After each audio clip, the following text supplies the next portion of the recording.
अच्छा जी, अस्सलाम वालेकुम एवरीवन। मेरा नाम शाहरुख है और आज आप लोगों को मैं एक ऐसी चीज़ पढ़ाने आया हूँ जो कि हम यूजुअली नहीं पढ़ रहे होते या हमें कोई नहीं पढ़ा रहा होता। उसके अंदर ये है कि आप अपना दिमाग किस तरह चलाएंगे, आप अपनी सोच किस तरह से बदलेंगे, आप अपने सोचने का तरीका कैसे बदलेंगे। अच्छा, तो हर किसी स्कूल में हम अलग अलग जगह जाते हैं, लेकिन कोई भी स्कूल में ये सोचने का तरीके पे कोई काम नहीं कर रहा होता कि किस तरह से हम बदलें। तो मैंने इसके लिए ये डिजाइन किया है कि हम कुछ किताबें पढ़ेंगे साथ मिलके, जो कि मैं यूट्यूब पे चलाऊंगा और वो हम सब साथ सुनेंगे। उसके बाद हम थोड़ा सा उसको पॉज करेंगे और फिर हम उसको उर्दू में ट्रांसलेशन करके उसको डिस्कस करेंगे कि किस तरह से हम इस किताब को समझ सकते हैं, इसमें राइटर क्या कह रहे हैं और ये किताब जो है अच्छी क्यों है, क्यों जो है ये पढ़नी चाहिए, क्यों सुननी चाहिए। तो सिर्फ इस लेक्चर या क्लास का मकसद यही होगा कि आपके सोचने का तरीका चेंज करना है। सही है। तो आज जो हम किताब अब शुरू करने जा रहे हैं उसका नाम है आउटविटिंग द डेविल, यानी शैतान के साथ इंटरव्यू। ये किताब जो है नेपोलियन हिल ने लिखी थी और इसमें नेपोलियन हिल जो हैं उन्होंने शैतान का इंटरव्यू लिया है। शैतान से पूछा है कि वो दुनिया में किस तरह से फसाद क्रिएट करते हैं, किस तरह से ये सब चीज़ें करते हैं। तो हम बुक की तरफ चलते हैं और हम सुनते जाते हैं और उसको डिस्कस करते जाते हैं। आपके सवाल जो भी हों वो जैसे ही हम पॉज करेंगे डिस्कस करेंगे तो अच्छा लगेगा मुझे। आप भी सवाल पूछिए जो जो आपको समझ में आ रहे हैं और हम मिलके डिस्कस करते हैं। तो मैं अपनी स्क्रीन शेयर करता हूँ। मेरी स्क्रीन नज़र आ रही है आप लोगों को? जी आ रही है। ओके, तो मैं स्टार्ट करता हूँ।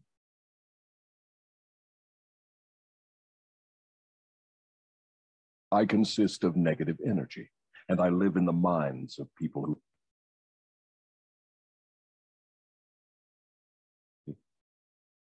Have you proof of your claim? I consist of negative energy, and I live in the minds of people who fear me. Welcome to Audiobook Theater. Outwitting the Devil by Napoleon Hill. Outwitting the Devil is an interview between Napoleon Hill and the devil himself, in which he wrings certain truths from the root of evil, which will help us avoid his grasp and live a good life.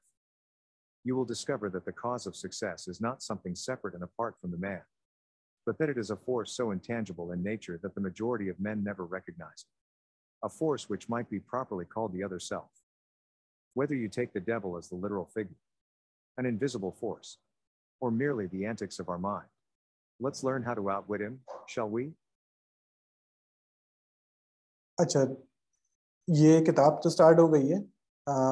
इसमें शुरू में यही कहा है कि इस किताब में एक डेविल से इंटरव्यू होगा जो कि एक ऐसी फोर्स है जो नज़र नहीं आती है, लेकिन सारे मसलों के पीछे वही फोर्स है। तो अब अगर एक सजेशन है कि आप लोगों में से किसी को भी कोई चीज़ बीच में नहीं समझ में आ रही हो तो आप लोग रोक सकते हैं, अपना क्वेश्चन रेज कर सकते हैं, हैंड रेज कर सकते हैं कि हमें समझ में नहीं आ रहा, प्लीज़ एक्सप्लेन कर दें। और वैसे तो मैं बीच में पॉज देकर खुद भी रोकूंगा, लेकिन हम जो है वो अगर बीच में कोई चीज़ समझ में नहीं आ रही हो, कोई वर्ड मसला हो रहा हो, तो आप लोग रोक सकते हैं मुझे। तो मैं दोबारा स्टार्ट कर देता हूँ।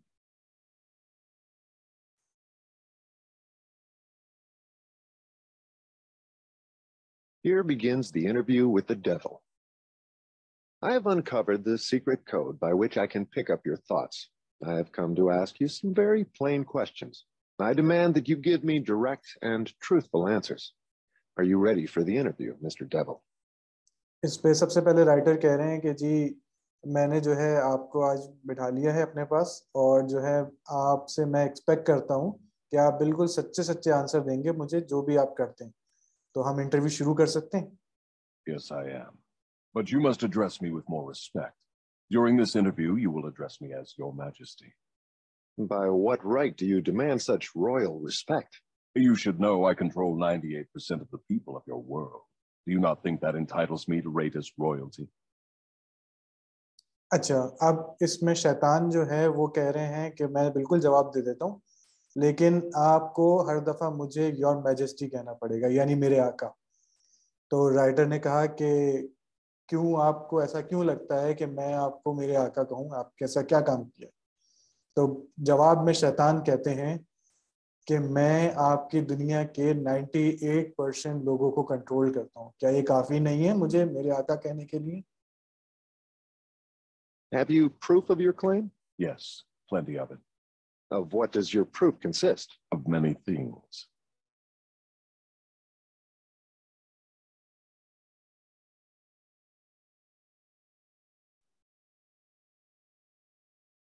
आई थिंक कोई सिस्टम में इश्यू आया था, ये रीसेट हो गया था। मेरी आवाज आ रही है आप लोगों को ना?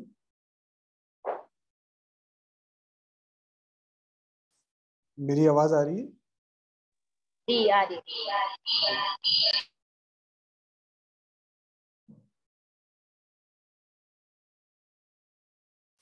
सही है, तो दोबारा हम अपने लेक्चर की तरफ चलते हैं। मैं स्क्रीन शेयर दोबारा कर देता हूँ।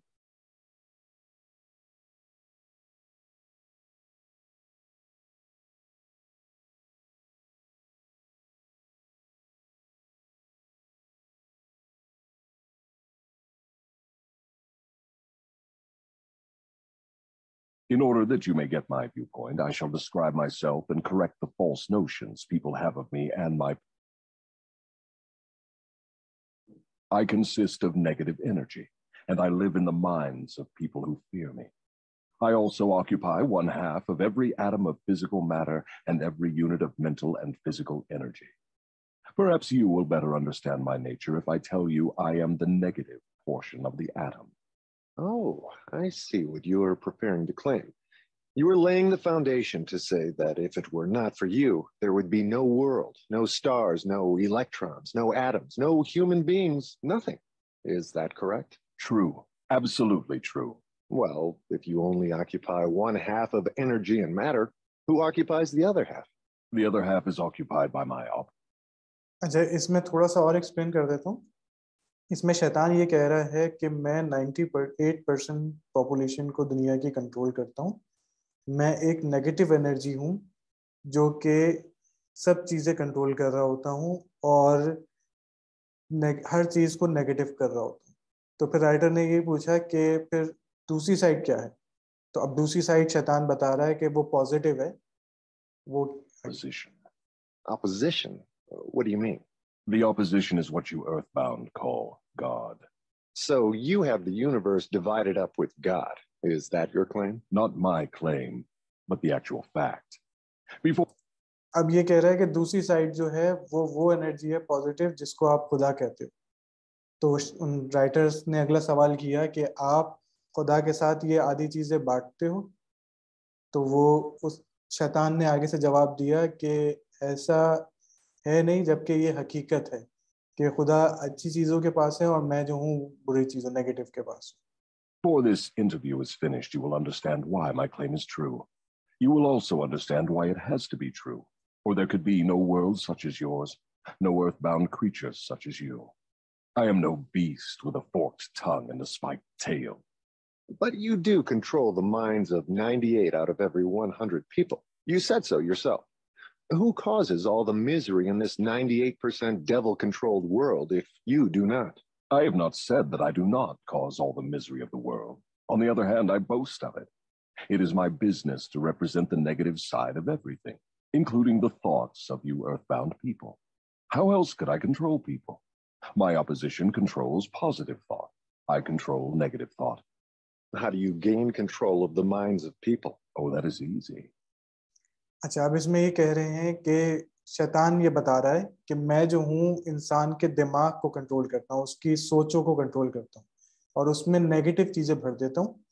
इसी तरह जो है दूसरी साइड पॉजिटिव है, खुदा की साइड, जहां पर वो पॉजिटिव चीजें होती हैं, जबकि उस साइड पे सिर्फ 2% लोग हैं और 98% जो हैं वो नेगेटिव साइड यानी शैतान की साइड पर है। तो अब वो राइटर पूछ रहे हैं कि इसको किस तरह से आप क्लेम करते हैं, तो वो आगे उसको अब आप समझाना चाह रहे हैं। I merely move in and occupy the unused space of the human brain. I sow the seeds of negative thought in the minds of people so I can... शैतान ये कह रहा है कि मैं जो हूँ वो खाली दिमाग को इस्तेमाल करता हूँ, उसके अंदर बीज बोता हूँ बुराई का या नेगेटिव एनर्जी का, जो दिमाग खाली होता है। तो मैं खाली दिमाग से काम शुरू करता हूँ। can occupy and control the space. You must have many tricks and devices by which you gain and hold control of the human mind.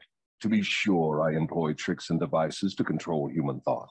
My devices are clever ones, too. Go ahead and describe your clever tricks, Your Majesty. One of my cleverest devices for mind control is fear. I plant the seed of fear in the minds of people, and as these seeds germinate and grow, through use, I control the space they occupy. The 6 most effective fears are the fear of poverty, criticism, ill health. अच्छा, अब यहाँ पर शैतान fair की बात कर रहा है। शैतान से उसने पूछा कि बताओ कि किस तरह से आप लोगों के दिमाग को कंट्रोल करते हो नेगेटिवली। तो उसने कहा कि मेरे पास बहुत क्लेवर ट्रिक्स हैं, यानी कि मेरे पास बहुत अच्छी ट्रिक्स हैं। और सबसे पहली जो ट्रिगर पॉइंट है वो है डर। मैं लोगों के दिल और दिमाग में डर बिठाता हूँ और डर के बाद मैं उनको कंट्रोल कर सकता हूँ। तो राइटर ने कहा कि डर क्या मतलब, मैं इसको थोड़ा सा और जरा समझाइए। तो अब आगे Loss of love, old age, and death. Which of these 6 fears serves you most often, Your Majesty? The first and the last, poverty and death. At one time or another during life, I tighten my grip on all people through one or both of these. I plant these fears in the minds of people so with fear. I plant the seed of fear in the minds of people, and as these seeds germinate and grow through use. अच्छा, आप सबसे मैं request करूंगा कि अगर आप कोई pen या कॉपी अपने पास रख लें तो ये चीज़ें लिख लें ताकि आपको भी याद हो और चीज़ें बच्चों को आगे पढ़ाने के लिए आपको आसानी हो जाए कि शैतान किस तरह से आपको कंट्रोल करता है और क्या चीज़ें होंगी।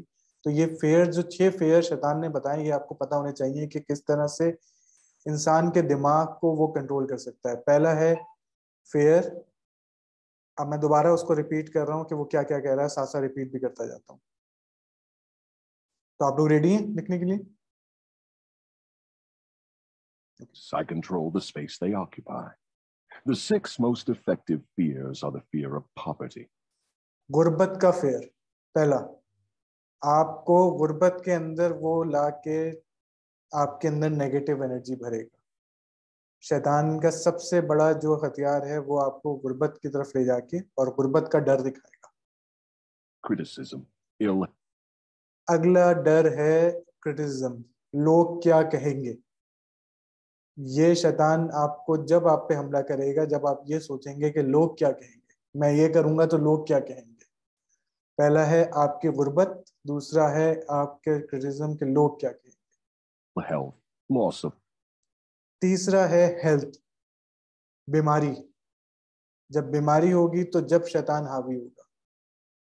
चौथा है लॉस्ट ऑफ लव, यानी कोई भी प्यार करने वाली चीज छीन ली जाएगी जब शैतान बोलेगा।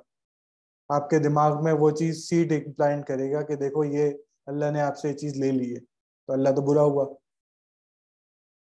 Of love, old age. अगला फेयर है ओल्ड एज, बुढ़ापा। क्योंकि बुढ़ापे में आप जो है वो मोहताज होते हैं किसी के, तो शैतान सबसे ज्यादा हावी आप पे बुढ़ापे में आता है। आपकी सोचों को तब्दील कर सकता है, आपकी सोच पे हावी होगा बुढ़ापे में, ये डर है। And death. और आखिरी है मौत। तो शैतान जो है वो यही कह रहा है कि मैं जो डर बिठाता हूँ लोगों में वो ये 6 चीजों के होते हैं। 6 चीजों में से आ गई है पहली चीज गुर्बत, गुर्बत का डर कि मैं गरीब हो जाऊंगा तो क्या होगा। दूसरा डर लोग क्या कहेंगे। तीसरा डर आपके चाहने वाले आपसे अलग हो जाएंगे फिर क्या होगा। मौत का डर, बुढ़ापे का डर। तो ये डर हैं जो शैतान आपके अंदर डालता है कि डर से, और फिर वो अपने कब्जे में आपको लेना शुरू करता है, आपके दिमाग को specially. Excuse me sir, Should these एक सवाल पूछा था आपसे। जैसे सर अभी तो रमज़ान है, जैसे हमारा अकीदा है कि रमज़ान में शक्ति को अल्लाह ताला बंद कर देता है, इस वक्त भी हमारे दिल में डर मौजूद है, तो इसका क्या कहेंगे? ये भी शैतान कंट्रोल कर रहा है? देखें, डिपेंड करता है, अलग अलग सिचुएशंस होती हैं। आप अगर एक ही चीज जो है ना वो, अच्छा मैं इसको एग्जांपल बड़े अच्छे से देता हूँ। आप कभी ऐसा हुआ है कि आप किसी काम कर रही हैं, यानी कोई आपका फेवरेट काम है और आप मुस्तकिल करती जा रही हैं, तो आपका दिमाग नहीं चलता और आप जो है उसको ऑटोमेटिकली बाय पायलट रन कर रहे होते, यानी ये एग्जाम्पल मैं अगर इस तरह से दूं, आप फॉर एग्जाम्पल आप कहीं ट्रैवल कर रहे हैं और आप उसी रूट से ट्रैवल करते हैं, तो बाज दफा ऐसा होता है कि आप बताना ही भूल जाते हैं, आपका दिमाग वहां तक जाके याद आता है अच्छा ये तो आधा रास्ता हो ही गया है। मैं इस दफा कभी कभी ऐसा भी होता है कि आपका दिमाग खुद ही पायलट रन पे चल रहा होता है और आपको आइडिया नहीं होता कि मैं तो सोच ही नहीं रहा था ये चीज। तो आपका दिमाग जब कोई भी चीज 40 दिन तक या आप कंटिन्यूसली कोई भी प्रोसेस कर रहे होते हैं ना, तो आपका दिमाग सिंक्रोनाइज हो जाता है वही काम करने के लिए। अब आपको किसी की मोटिवेशन की जरूरत नहीं पड़ती। सुबह उठना है स्कूल आने के लिए, तो सुबह अलार्म की जरूरत एक वक्त तक पड़ती है, उसके बाद उसी टाइम पे आँख खुलना शुरू हो जाती है बिना अलार्म के। हकीकत है इस तरह।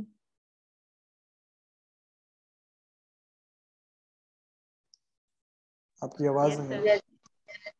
सही है। तो यही आपका दिमाग, शैतान जब आपके साथ 11 महीने मुस्तकिल वक्त ब वक्त आपके साथ वही काम कर रहा होता है, तो अगर एक महीना वो नहीं है तो आपको उसकी आदत अच्छे से है और आप उसी तरह सिंक्रोनाइज से चल रहे हैं। तो वो जाने से पहले आपके अंदर इतनी चीजें भर देता है कि आप इस एक महीने में उससे ज्यादा काम कर रहे होते हैं उसका। सबसे ज्यादा इस महीने में लोगों को गुस्सा आता है, यूजुअली नहीं आता, जबकि इस्लाम में गुस्सा हराम है। सही है। और फिर क्लेम किया जाता है जी मैं रोजे में मुझे गुस्सा आ रहा है। इस महीने में सबसे ज्यादा ट्रैफिक की वायलेशन होती है। सही है। नॉर्मल जगह पे गाड़ी सही खड़ी होती है, रमजान में गलत खड़ी करते हैं। इस महीने में हम लड़ने के बहाने ढूंढ रहे होते हैं एक दूसरे से कि किसी तरीके से लड़ लें। सही है। इस महीने के अंदर हम झूठ बोल रहे होते हैं। इसी महीने के अंदर जो है वो हम हर काम कर रहे होते हैं कि जो हमें इम्प्लांट कर दिया गया है शैतान ने कि ये महीना स्पेशली ये काम करने हैं। तो वो सब आपके सिंक्रोनाइज दिमाग के साथ चल रहा है। अब उसका हल, अब आप ये कहेंगे कि जी ये तो दिमाग में बिठा दिया शैतान ने, अब क्या करेंगे? तो आगे राइटर भी यही सवाल पूछेगा जी ये तो बैठ गया दिमाग में, अब इसको तोड़ किस तरह सकते हैं? इस पैटर्न को तोड़ना है। ये जो चल रहा है पैटर्न मुस्तकिल एक ही सीरीज में, तो उसको तोड़ना कैसे, अब वही आगे डिस्कस करें। आपके सवाल का जवाब आई थिंक क्लियर हो गया। Yes sir. मैं अब आगे चलें। Okay ji sir. 6 fears serves you most often, Your Majesty? The first and the last, poverty and death. At one time or another during life, I tighten my grip on all people through one or both of these. I plant these fears in the mind. सबसे ज्यादा जो hit करता है इंसान को और दिमाग को मैनिपुलेट करता है वो पहला और आखिरी फेयर है, गुर्बत और मौत। ये दो फेयर ऐसे हैं जो सबसे ज्यादा इंसान के दिमाग को मैनिपुलेट करने में इजी होते हैं, एक गुर्बत के डर और एक मौत का डर। Of people so deftly that they believe them to be their own creation.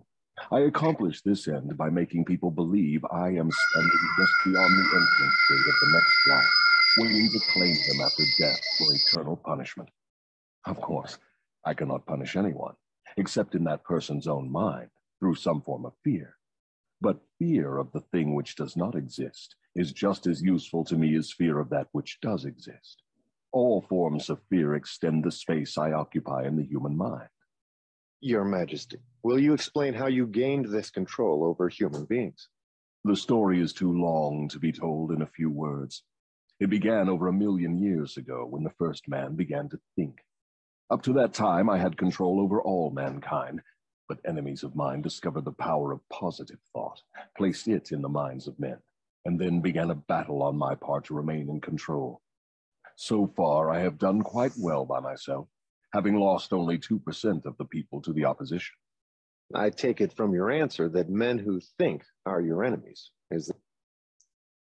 इसमें राइटर ने सबसे शैतान से पूछा है कि ये बताएं कि इसको किस तरह से जो है वो हल कैसे अलग होता है।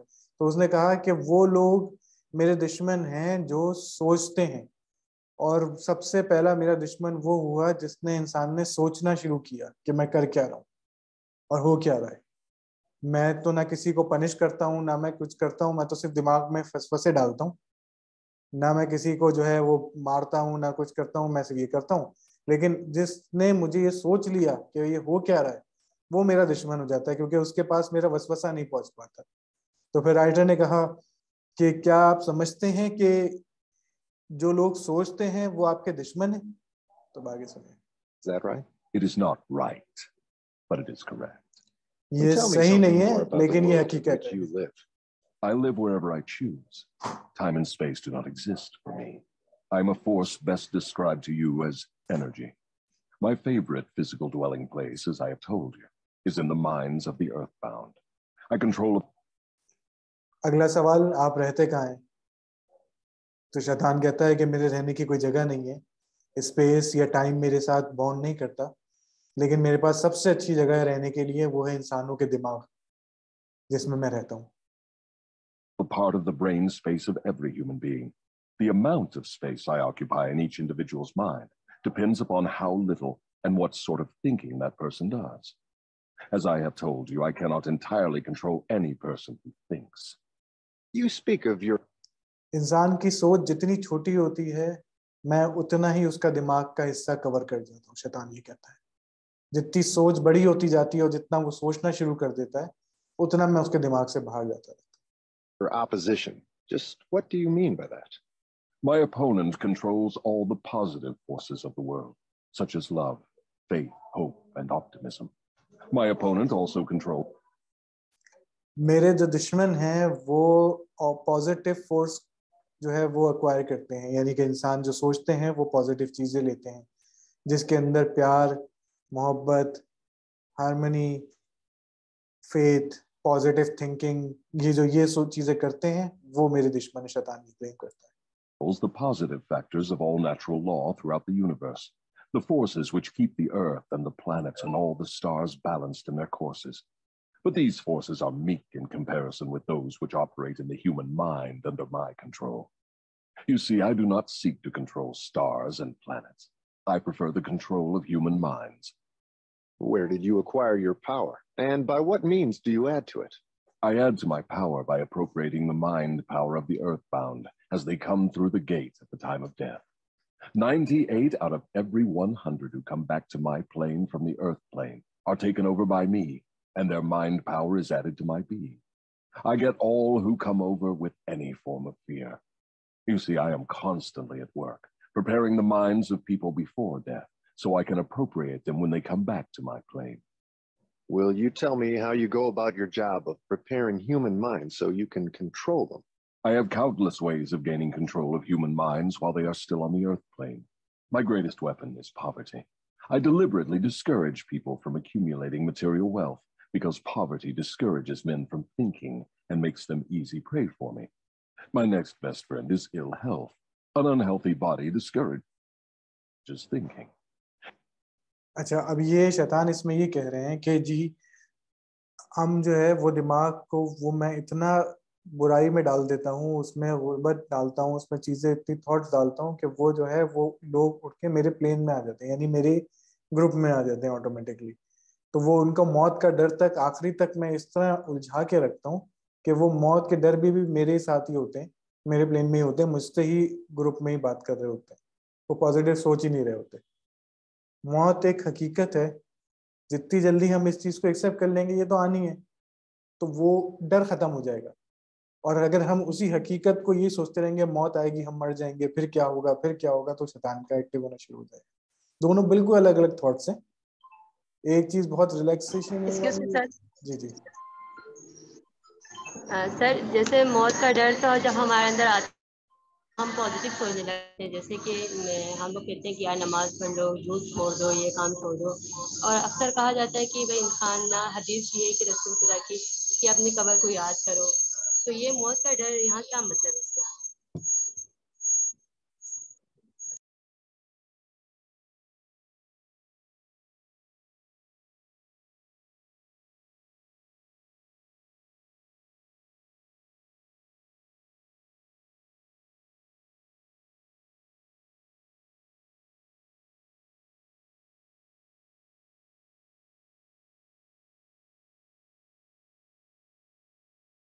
जी, माजरत मैं आपका सवाल नहीं समझ पाया था, एक कॉल आ रही थी। अब दोबारा आप मुझसे सवाल पूछ लीजिए, मैं जवाब दे देता हूँ। सर मैं कह रही थी कि जैसे मौत का डर होता है, जैसे हम मौत का डर कहते हैं कि मौत का डर आता है, इंसान के अंदर पॉजिटिव चीज़ें आ जाती हैं, हम लोग इबादत करना शुरू कर देते हैं, झूठ छोड़ देते हैं, ग़ीबत वगैरह छोड़ देते हैं। मौत का डर, और यहाँ तक कि रसूल खुदा की हदीस है कि इंसान जो है अपनी कब्र को याद करे, इससे उससे उसके अंदर पॉजिटिविटी आती है। मतलब ये मौत का डर क्या मतलब है, यहाँ पे शैतान क्या कहना चाहता है? देखिए, मौत का डर जो है ना, वो अभी आप शायद यंग एज में हैं तो आपको इतना नहीं लग रहा। जब ये एज ज्यादा होती है ना, तो मौत का डर इंसान में वो डालना शुरू करता है कि अब तुम मरने वाले हो, अब क्या होगा, आगे क्या होगा। अच्छा, प्लस हम नमाज पढ़ रहे होते हैं तो नमाज हमारी इतनी घूमी हुई होती है माजरत के साथ कि हम नमाज पढ़ते हुए भी अलग चीजें सोच रहे होते हैं। तो हम मौत का डर जब होता है ना, तो वो जब आता है तो इंसान भटकता है। अब उसके लिए सोचना है, दिमाग को सिर्फ ट्रेन करना है कि मौत एक ऐसी चीज है जो होनी है। रात को सोना है वो तो सोना ही है ना, तो वो उसको कोई टाल नहीं सकता है ना, नींद आएगी सो जाएंगे। मौत भी इसी तरह आनी है। इसका जब ये चीज आना शुरू हो जाएगी ना कि मौत याद करती है, मौत का डर है, ये बिल्कुल कहा है कि बरहक है, ये सिर्फ यकीन दिलाने के लिए कहा गया है कि ये आनी है, इसको कोई नहीं डाल सकता। तो वो सिर्फ इसका डर जब क्रिएट करना शुरू करता है शैतान एक एज में आके, यानी आप जब एक एज क्रॉस कर लेते हैं, तकरीबन 40-50 के करीब हो जाते हैं, तो अब आपको एक डर वो क्रिएट करना शुरू करता है मौत का, कि जी अब आपकी आधी जिंदगी खत्म हो गई है, अब क्या होगा, आपने क्या जिंदगी में किया, हमने तो सारे बुरे अमाल किए, अच्छे अमाल तो किए नहीं। वो सब चीजें एक चलना शुरू हो जाती है दिमाग में एक फिल्म की तरह, कि अब क्या होगा, आगे हम मर जाएंगे तो फिर आगे दोजक में जलेंगे, ये होगा, और आपका माइंड चेंज होना शुरू होता है। इससे पहले जिसको मौत का डर नहीं आ रहा, उसको गुर्बत का डर आएगा कि अभी हमारे पास पैसे नहीं है, अब ये होगा तो अब पैसों का क्या करेंगे। तो ये वो कह रहा है ना कि मैं दो फेर से खेलता हूँ शैतान, जब तक मौत का डर नहीं देता उससे पहले गुर्बत का डर दूंगा, जिस वक्त गुर्बत का डर खत्म करूंगा तो उस वक्त मौत का डर देना शुरू कर दूंगा। तो आज आप देख लें कि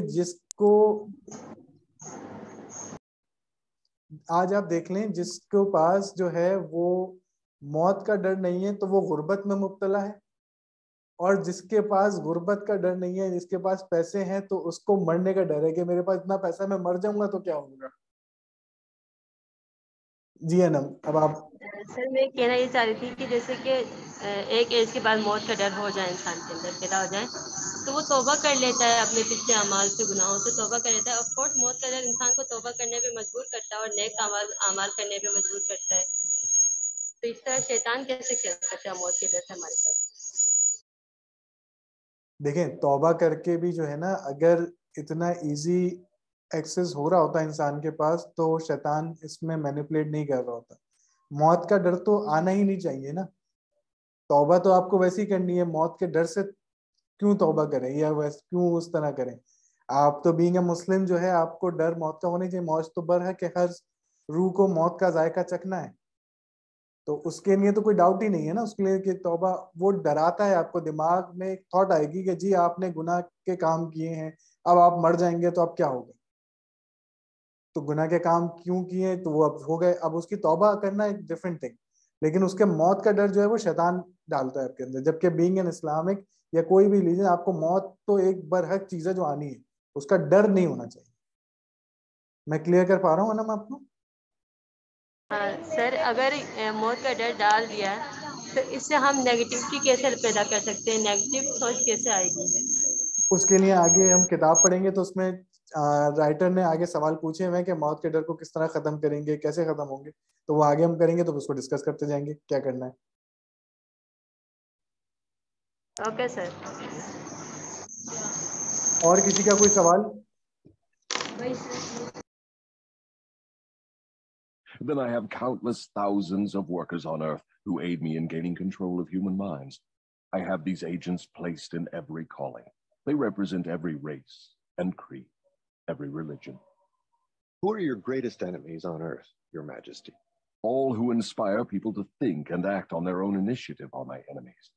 Such men as Socrates, Confucius, Voltaire, Emerson, Thomas Paine, and Abraham Lincoln. And you are not doing me any good either. Is it true that you use men who have great wealth As I have already told you, poverty is always my friend because it discourages independence of thought and encourages fear in the minds of men. Some wealthy men serve my cause.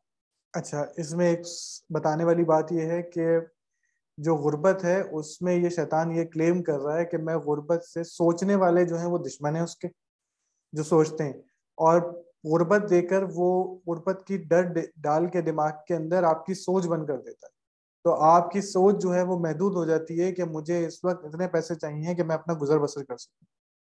तो इंसान उसके बाद ये सोच ही नहीं पाता कि मुझे आगे क्या करना है, मैं पैदा क्यों हुआ हूँ, मेरा मकसद क्या है जिंदगी में, मैं क्या करने आया हूँ, मैं क्यों जी रहा हूँ, मैं क्यों सांस ले रहा हूँ, ये सब भूल जाता है।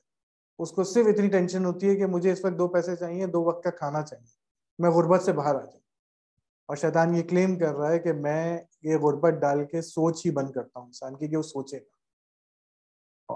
While others do me great damage, depending on how the wealth is used. The great Rockefeller fortune, for example, is one of my worst enemies. That is interesting, Your Majesty. Will you tell me why you fear the Rockefeller fortune more than others? The Rockefeller money is being used to isolate and conquer diseases of the physical body in all parts of the world. Disease has always been one of my most effective weapons. The fear of ill health is second only to the fear of poverty. The Rockefeller money is uncovering new secrets of nature in 100 different directions, all of which are designed to help men take and keep possession of their own minds. It is encouraging new and better methods of feeding, clothing, and housing people. It is wiping out the slums in the large cities, the places where my favorite allies are found. It is financing campaigns for better government and helping to wipe out dishonesty in politics. It is helping to set higher standards in business practice and encouraging businessmen to conduct business by the golden rule. And that is not doing my cause any good. What about these boys and girls who are said to be on the road to hell? Are you in control of them? Well, I can answer that question only with yes and no. I have corrupted the minds of the young by teaching them to drink and smoke. अच्छा, अब ये अगला topic शुरू हो गया जिसमें writer ये पूछ रहे हैं कि आप यंग जनरेशन के माइंड किस तरह से चेंज करते हैं। तो वो कह रहे हैं कि मैं उनको सिगरेट या शराब के नशे में डाल के ये उनके माइंड चेंज करता हूँ। तो वो हम नेक्स्ट क्लास में पढ़ेंगे। आज इस क्लास को कंक्लूड करने के लिए सिर्फ आपसे एक ड्रिल करते हुए ख़त्म करूँगा। सिर्फ मुझे ये बताइए कि आप में से कितने ऐसे लोग हैं जिन्होंने पैसों के लिए जो है वो गलत बात सुनी है। यानी घर में कभी ऐसा सुना है कि पैसे जो हैं वो नाइत्तेफाकी पैदा करते हैं। मुहावरे सुने कभी? पैसों से जो है वो रिश्तों में दरारें आ जाती हैं। कोई है ऐसा जिसने नेगेटिव बातें सुनी हो पैसों के लिए? जी यस सर, ये तो माशरे में होता है। तो मुझे एक एक करके जरा बताएं कि कोई नेगेटिव एग्जांपल्स बताएं पैसों के लिए जो आपने कभी घर में कहीं सोसाइटी में सुनी हो। पैसों की वजह से अक्सर भाई बहनों में लड़ाई हो जाती है, माँ बापों में, मतलब पेरेंट्स में भी हो जाती है, औलाद में।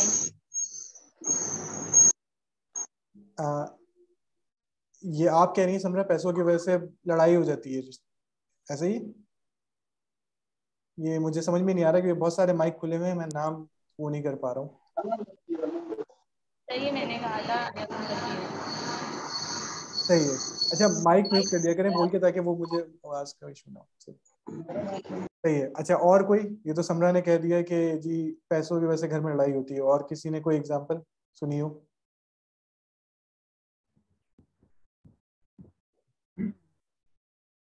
पैसा फसाद की जड़ है। सही है, ऐसा दो तरीके के जी अगर बराबर बांटा जाए तो मोहब्बत है। अगर प्रॉपर उसको मतलब बांटा नहीं जाता है तो फिर उसमें नफरतें भी होती हैं, मतलब कि बंदा अपनी इंसानियत को कभी कर देता है। सही है। अच्छा, मकसद ये था पूछने का, ये जो हम बचपन से सुनते हुए आ रहे हैं पैसों के लिए अलग अलग एग्जांपल्स, कि जी पैसा जाके जो है वो आपके अंदर जो है ना इत्तेफाकी पैदा करता है, रिश्तों में दरार होता है, पैसा क्या दरख्त पे उगता है, या पैसा जो है वो सारे फसाद की जड़ है, पैसा बुराई है, हम कम कम कमाएंगे लेकिन सुकून से तो है, पैसे वालों के पास तो देखो टेंशन है बहुत है। तो ये हमने अक्सर सुनी है बातें। समझा? मेरा क्वेश्चन ये है कि अगर इंसान के पास पैसा होता है तो वैसे काफी प्रॉब्लम हो जाती है, मतलब ये होना चाहिए, रिश्तेदार खुद ही छोड़ जाते हैं जब कुछ ना हो इंसान के पास, तो आधे लोग तो ऐसे ही छोड़ जाते हैं। सही। अच्छा, अब जो मैं आप लोगों को बताना चाह रहा हूँ ना, और जो ड्रिल करना चाह रहा हूँ वो यही है कि हमने पैसे को लेकर अलग अलग माइंडसेट बना लिए हैं जो हम बचपन से सुनते हुए आ रहे हैं। कोई दिमाग जब बचपन छोटा होता है ना, तो उसको आप अपने हिसाब से जब बताएंगे कि पैसा ऐसा होता है, तो वो एक पौधा लगा लेता है दिमाग में, और वक्त के साथ साथ जैसी उसकी एज बढ़ती जाती है वो दरख्त बन जाता है। तो उसकी थॉट बन जाती है कि जी पैसा होता ही बुरा है। तो ये पैसा बुरा नहीं होता, रिश्ते भी बुरे नहीं होते, लेकिन पैसों के साथ रिश्ते मैनेज नहीं हो पाते ज्यादातर, तो ये इशू होता है। सही है। तो अब आज से ड्रिल ये है कि आज इस क्लास को कंक्लूड करते हैं, क्योंकि आप लोगों का भी टाइम हुई है जाने का।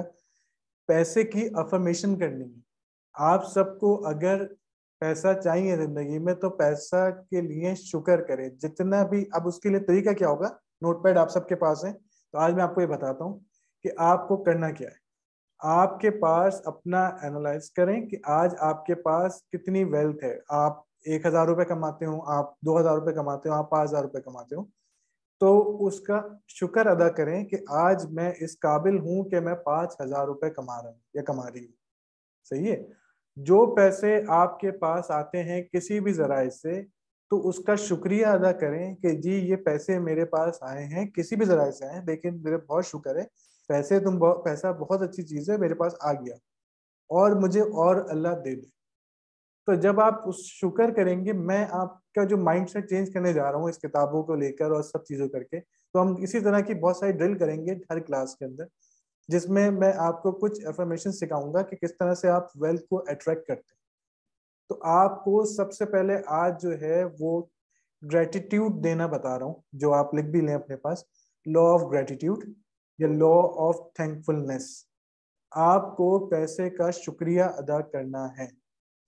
जितना भी पैसा है, कम है, 1,000 रुपए है, 1 रुपए है, 2 रुपए है, 5,000 रुपए, 1,00,000 रुपए, आपको उसका शुक्रिया अदा करना है कि जी आपका शुक्रिया, आप मेरे पास हैं, नहीं होते तो मैं कुछ भी नहीं कर सकता था।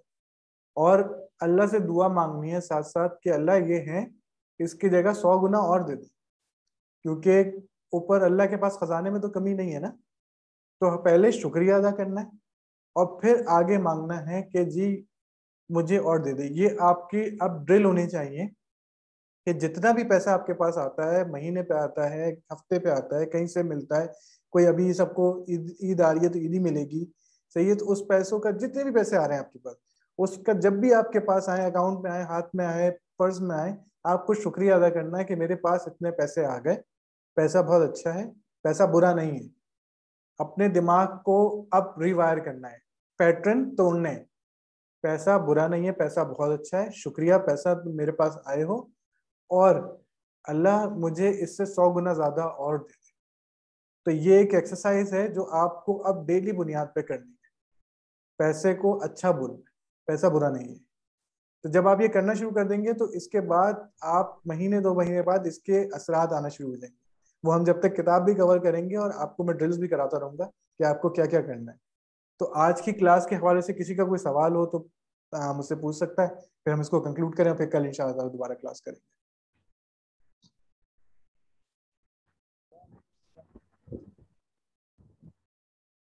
किसी का कोई सवाल? No sir. सही। तो बहुत शुक्रिया आप लोगों के टाइम का। उम्मीद है आप लोगों को अच्छी लगी होगी आज की क्लास, और कल इंशाल्लाह दोबारा हम आगे इसी किताब को सुनेंगे और आगे डिस्कस करेंगे। तो बहुत शुक्रिया। अल्लाह हाफिज। Thank you sir. खुदा हाफिज।